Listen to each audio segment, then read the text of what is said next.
Hey everybody, thanks for checking me out again. This time we've got Sakura next in the Street Fighter Bishoujo line. Take a look at her box. She's got a black box just like the Tekken and other Street Fighter characters before her. I think they're going to probably stick with that throughout the Street Fighter line. There's the art by Shinya Yamashita. Very nice. Here's the back of her box, a couple of pictures of the figure. You got Poison down there coming soon, which I'm excited for. A little brief rundown of, well, not so brief, but a rundown of Sakura's history a little bit, and the figure itself. So let's open her up. Alright, so here she is out of the package, and compared to the illustration, pretty close to the illustration, but kind of falls short in a couple of areas. This is definitely one of these instances, I think, where they would have been better served just following exactly what Shinya did. One little thing I think is odd is, usually this is the exact inverse, is that it looks to me, and this is not a good shot to explain this, but it looks to me like Sakura, the statue, came out a little shade darker than the illustration did. And it's almost, I think that's the first time that's happened. It almost always is the other way around, where the statue is a little darker, or excuse me, a little lighter than the illustration. But it's not by much, it's very subtle, and really doesn't affect the figure in one way or the other. I just thought it was interesting that it happened. The other thing is that the perspective on the pose is a little different. Her face is a little longer in the statue. That gives her a little bit of an older look. So there's also a pretty big gap between her legs, with some giant underwear filling that gap.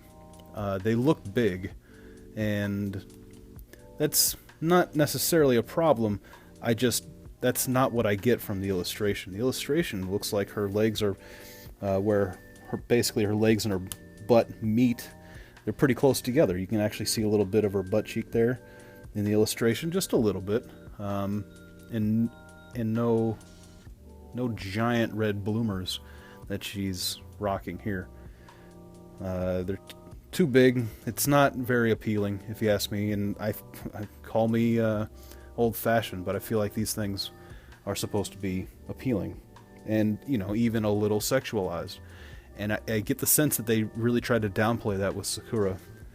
I don't know if it was maybe input from Capcom, or who knows what. I wish I knew. I would love to get the inside scoop on how these decisions get made, and why this pose, why not another pose, why are the changes there, and why not other changes there. All that stuff would be infinitely interesting to me, and I fear that we're never going to get any kind of answers like that. So then there's the pose itself, and this is the biggest problem I have with this statue, and kind of really the Street Fighter Bishoujo line in general, is that Street Fighter characters have iconic imagery. They have poses and move sets that don't really change much throughout the years. Chun-Li has more or less the same move set in Street Fighter 2 as she does in Street Fighter 5, from best I can tell. A couple of additions here and there, but more or less it's about the same. They didn't utilize really any of them. Chun-Li in particular, she's doing a kick, but kind of a nondescript kick that doesn't, it's not, you couldn't look at it and say, oh, that's that move. It's just a kick. And that's what's going on here. She's doing an uppercut, but it's not her uppercut. It's not the thing that she does. It's not her signature move. It's not, because I'm gonna get really nitpicky here, but this is why it bothers me, is that her arm is bent too far, but more importantly, she's raising the wrong leg when Sakura and Ryu and Ken and Akuma and everyone else who does this uppercut does it. The arm and the leg on one side of the body go up, and the arm and the leg on the other side of the body go down. So they've got the wrong leg or the wrong fist raised. This is the wrong combination. I have to imagine that someone at Kodo or someone at Capcom caught wind of this, or figured we're not doing the uppercut. Now, when I seen this at first, I thought, okay, well, that's not the uppercut. It really looks like it, but who knows? She's leaning forward pretty far. She's got the wrong leg raised. Maybe this is like just her running and jumping and being like exuberant young Sakura, right? I mean, one way or the other, it looks like a very Sakura-ish pose, but it says so right on her box that it is an attack. And Sakura doesn't have any other attacks that look like this other than her uppercut. So, like, to me, all of this gives me the impression that Shunya got it wrong. No one caught it. Maybe no one wanted to say anything. Maybe they already had gotten too far along down the road before they realized it. Who knows? But for whatever reason, they messed up Sakura's uppercut. And that really bothers me. It feels like this kind of stuff should be a no-brainer. Just have them doing a victory pose. Have them doing their special attack. It doesn't seem like it's all that complicated. If you do those things, they'll come out looking fine. They'll be iconic. They'll sell all the same. Maybe more. I'd like to imagine they'd sell a little more. But anyway, that's my problem with this statue. Now, aside from the pose, they do some things that I like. So one of which is her hair, that seam that I always talk about, that I always complaining about, that seam that brings their hair together. They nailed it here. There is really no visible seam. Her hair looks great. So there's a plus. The detail in her eyes are pretty nice. She does have the kind of pre-shaded paint going on there where it gives the eyes a little bit of depth. Basically, they color in a little bit of gray near the top of the eye where it meets the top eyelid, and that kind of gives it a little bit of depth. The paint all around looks pretty nice. It's got there's a matte finish to her clothes. Her shirt and her skirt are both have a matte finish. Decent paint detail. Has some variations in the paint, a little gradient here and there. It's a little darker on this side. It's a little lighter on this side. Gives it a little more depth. The shirt has a little bit of that too. It's not as noticeable since it's white. It's a little more subtle, but it seems like there's a little bit of light blue in there mixed in for shade. Her scarf here has some give to it, so you're not going to really have to worry about breaking it off. I feel like if you really wanted to, you can get it done, but if she falls over and lands on it, you don't really have anything to worry about. Same with her bandana here. So those are all good things. I think her mouth came out all right. Her eyes and face basically came out all right. I think she looks good. Compared to the illustration, though, I think that Shunya kind of nailed her face a little more. By elongating her face even just a little bit, it does make her look older. I don't think that was necessary.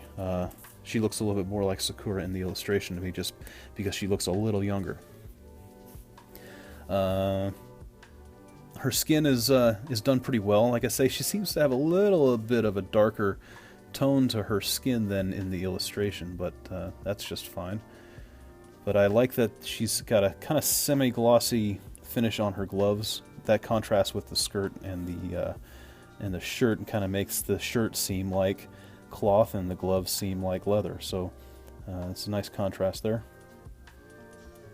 Her lips and fingernails basically get the same treatment that all of Bishoujo do. It's kind of a glossy, kind of sparkly pink.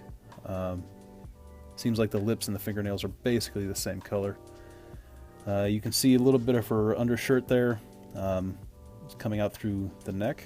That all looks good. There's a little bit of shading in that as well, although you can't really tell all that well on camera here. But there is a little bit of depth painted into her shirt, the red shirt on the bottom.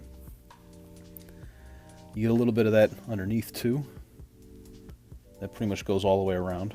You can see that shirt, her undershirt there, all the way around.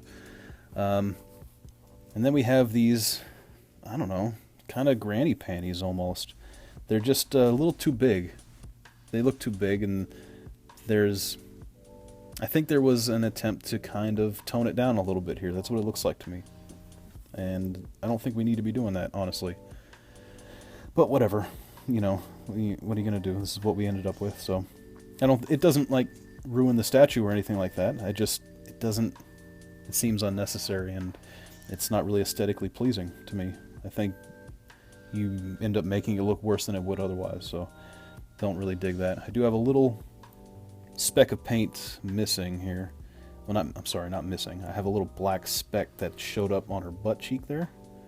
It looks like it's pretty deep into the plastic. I tried scratching it off and to no avail. It also looked like maybe before it left the factory someone tried to scratch it off. There's like a little bit of plastic, just a little bit, kind of taken off from her butt cheek there where that little spot is. I feel like maybe someone tried to fix it.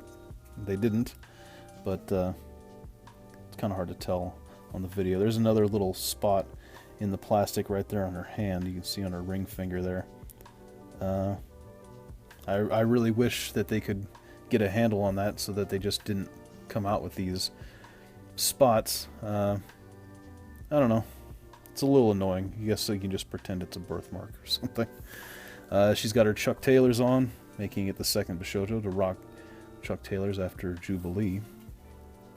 Overall, she's kind of leaning forward, and I know that some people are concerned that there might be a little too much stress on where she pegs into her base, that maybe she'll start to droop over time and sag a little bit. Doesn't seem like that's going to happen, though. I don't think that's an issue for PVC, but they also pegged her in a pretty good way. It's pretty solid. So she has basically pegs that stick off of her foot and a peg hole on her foot, and so you have the same on the base, a peg sticking off the base and peg holes. And I think the combination of the two give it a good amount of stability, and I really don't think it's going to go anywhere. It doesn't feel flimsy or anything like that. The base doesn't come off. I think if you shook it violently, you could probably get it to pop off. Doesn't take too much to get it to come apart, but it's solid. Her base comes with two different inserts. There's the one with Shinya's art, and then you get just the Street Fighter logo as the other. I think they did a pretty good job. I like the statue overall. I think sitting on the shelf next to the other Street Fighter girls, it's super obvious that this is Sakura. It's not like they didn't totally blow it, but man, that's the problem with that pose, is that, I'm going to look at it and know that they kind of blew it. I don't know. I would love to know, like, the inside scoop there. I feel like there's got to be some explanation other than we didn't notice. I would hope so. I would hope that Koto's gotten far enough that they can do that. But here's some free advice, Koto. Just put them in the poses that we are familiar with. They all have super moves. Make them do one of those. They all have victory poses. Make them do one of those. They're all dynamic. They're all inherently dynamic. So just do that. So far, the Street Fighter line has been fairly dynamic with its poses. Yeah, I would say that's fair.